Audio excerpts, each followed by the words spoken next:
حضور نے تو اتنی عزت دی، ایک عالم کو اتنا مقام دیا، اور ہمارے معاشرے میں ایک عالم کو حقارت کی نظر سے دیکھا جاتا ہے، اس کی دل آزاری کی جاتی ہے۔ یہ ہمارے معاشرے میں عام ہے، وہ دیکھو فلاں، یہ فلاں ہے، غیبت کی جاتی ہے۔ حتیٰ کہ جو ہے جس طرح والدین کے چہرے کی زیارت کرنا عبادت ہے، جس طرح خانہ کعبہ کو دیکھنا عبادت ہے، جس طرح قرآن کے صفحوں کو، قرآن کے جو ہے صفحات ہیں ان کو دیکھنا عبادت ہے، اسی طرح ایک عالم کے چہرے کو بھی دیکھنا عبادت ہے۔ اتنا مقام۔ اور امام غزالی نے آپ فرماتے ہیں کہ ایک جو عالم ہے وہ دو نفل ادا کرے، اور ایک جاہل وہ سارا سال عبادت کرتا رہے، پھر بھی عالم کی عبادت افضل ہے۔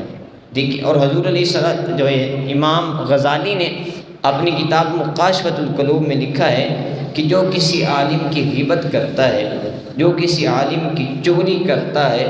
وہ قیامت میں اس حال میں آئے گا کہ اس کے ماتھے پہ لکھا ہوگا کہ اللہ کی رحمت سے یہ دور ہے۔ دیکھیں نا کتنی تائید جو ہے وہ کی گئی ہے کہ جو کسی عالم کی چغلی کرتا ہے، جا کر گلیوں میں کھڑا ہو کر کہے گا اس طرح یہ فلاں ہے فلاں ہے، لیکن ہمارے بزرگ فرماتے ہیں تو کسی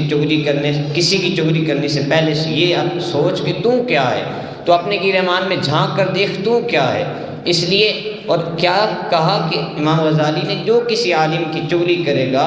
وہ کہہ رہی ہیں کہ قیامت میں اس حال میں آئے گا کہ اس کے ماتھے پر، اس کی پیشانی پر یہ لکھا ہوگا کہ اللہ کی رحمت سے دور ہے۔ تو پھر ہم سب کو چاہیے کہ ہم علماء کی عزت کریں، ان کی تکریم کریں، کیونکہ اللہ تعالیٰ نے بھی بڑا مقام دیا ہے ایک عالم کو، اور حضور نے بھی بڑا مقام عطا فرمایا ہے۔